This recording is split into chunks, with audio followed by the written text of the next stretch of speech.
Bonjour à toutes et à tous, j'espère vous retrouver en pleine forme. Aujourd'hui, dans cette séance, je vais partager avec vous, chers étudiants et étudiantes, un exercice concernant les piles électrochimiques niveau deuxième année baccalauréat. Donc, le sujet est devant vous. Vous pouvez stopper la vidéo pour lire les différentes questions posées et y répondre, bien sûr. Et après, vous pouvez bien sûr comparer vos réponses avec les miennes. Donc voilà, on vous donne une pile que représente cette figure-là.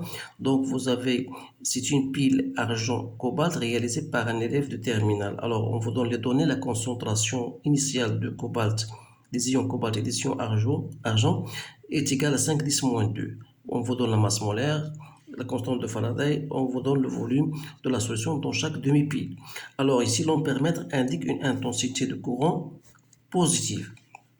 Alors, ce que ça veut dire positif, ça veut dire que l'électrode négative qui est comme, elle est liée directement à l'anode, alors que le pôle plus est lié à la cathode. Donc, comment on fait la première question? Déterminer le sens du courant et en déduire la polarité de la pile.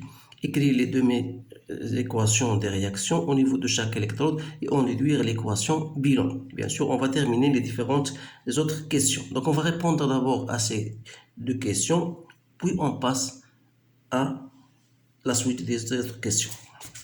Alors, en ce qui concerne le sens du courant, donc j'ai dit que le courant, normalement, puisque ça, c'est comme il est lié à l'électrode moins, et vous avez l'intensité du courant est positive, et comme le courant toujours passe de la cathode vers l'anode, c'est-à-dire que le courant aura ce sens-là.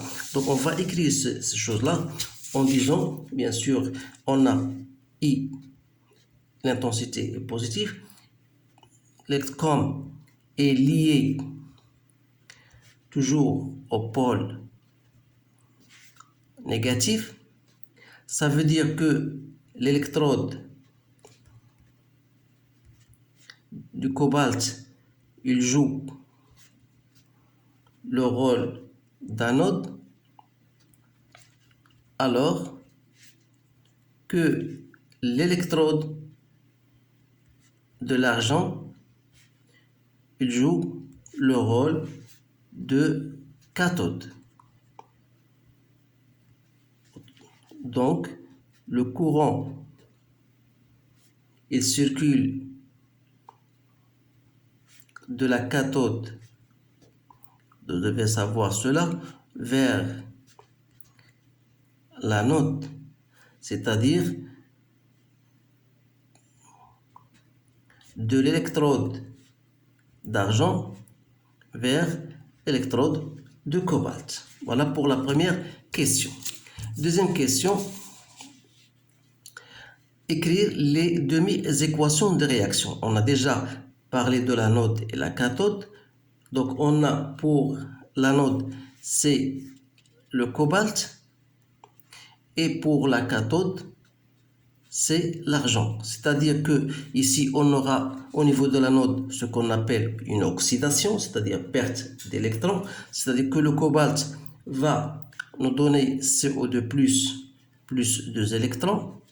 Et pour l'anode, on aura une réduction, c'est-à-dire je vais multiplier par 2 pour trouver bien sûr la réaction bilan. Donc plus 2 électrons, ça va nous donner 2Ag. Alors, l'équation bilan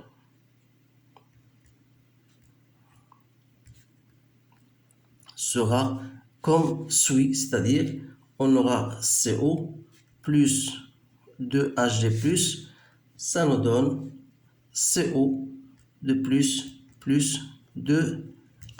Voilà. Donc, bien sûr, on aura ici un sens 1 et un sens 2. Donc, il y a le sens direct et le sens inverse. Donc, c'est pour cette raison qu'on va savoir par la suite quel est le sens qu'on va choisir. Alors, on va terminer, bien sûr, ces résultats, ces exercices. Voilà, première question. Quel est le rôle du pont ionique donné la représentation symbolique de la pile? Calculer le quotient de la réaction à l'état initial. Déduire le son d'évolution spontanée du système chimique, on vous donne K, la constante d'équilibre.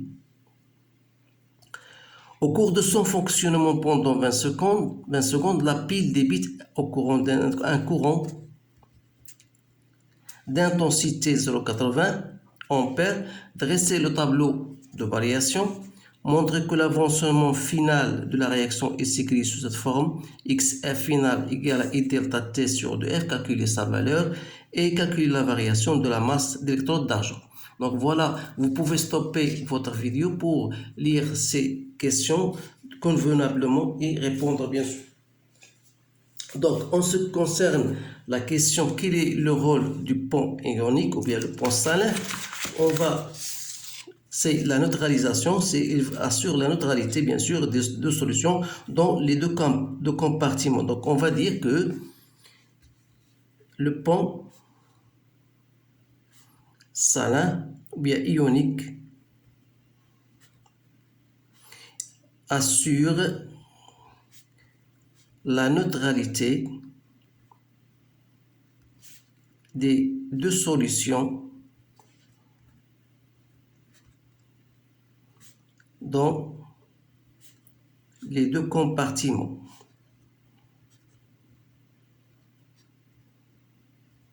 Voilà. Donner la représentation symbolique, d'après ce que nous avons vu, on a l'anode et la cathode. Il suffit de passer l'anode. Donc l'anode c'est quoi? C'est la cobalt. Donc on va mettre, voilà, cobalt il passe, CO il passe à CO2+.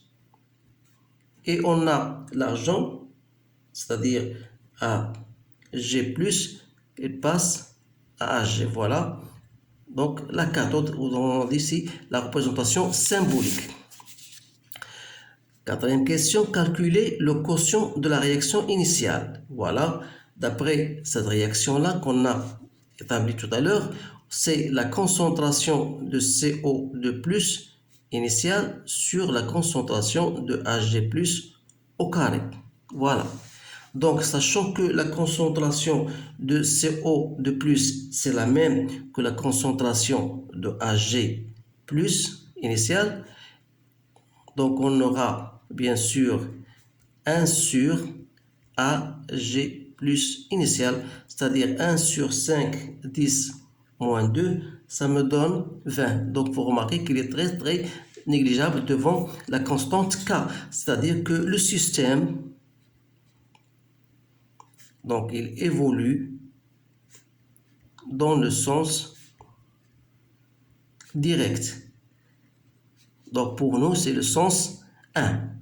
Alors on passe à la question 5.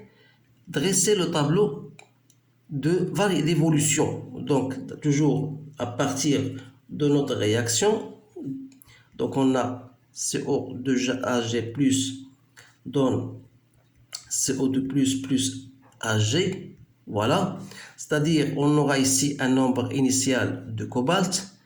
Ici, on aura un nombre initial de Ag+, de la même ici, CO2+, ici, NaAg.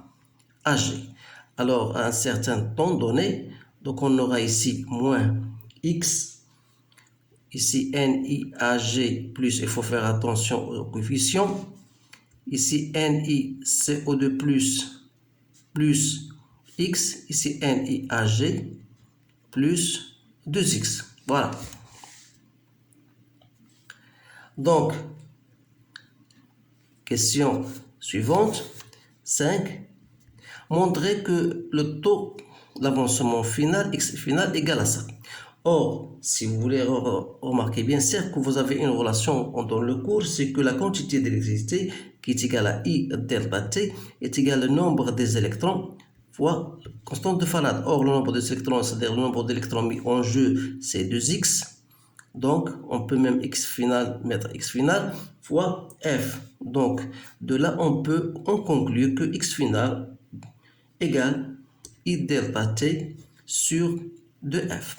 Alors, en faisant notre application numérique, donc voilà, sur 2 fois 96 500, donc je trouve 8,3 10 à la puissance 5 mol. Alors la dernière question, la variation de masse d'électrodes. Vous savez que la variation de masse, c'est la masse finale moins la masse initiale, toujours de l'électrode d'argent. Il faut savoir que la masse, c'est le nombre de moles fois la masse molaire. Or, d'après notre réaction ici, si vous remarquez bien que la variation de la masse, c'est le nombre final moins le nombre initial, c'est-à-dire ça, moins ça reste 2x, sans oublier de multiplier par la masse molaire d'argent, parce que la masse, c'est le nombre de moles fois la masse molaire. Donc, je vous refaire un rappel. Donc, le nombre de moles, c'est la masse sur la masse molaire. Alors, la masse, c'est le nombre de moles fois la masse molaire. Alors, il suffit de faire votre application numérique. Donc, delta M, c'est 2 fois x, c'est-à-dire x final, c'est-à-dire 8,3 10 à la puissance moins 5. Je multiplie par la masse molaire déjà donnée. Donc, je trouve 0,018 grammes. Donc, soi-disant, si je voudrais la convertir en milligrammes, donc voilà delta M. Donc, voilà la réponse à cet exercice. Donc, essayez de le partager avec vos collègues pour que tout le monde puisse comprendre ces notions-là. Ce sont des notions très intéressantes. Alors, je vous remercie de votre attention. Je vous souhaite une bonne chance et je vous dis à bientôt.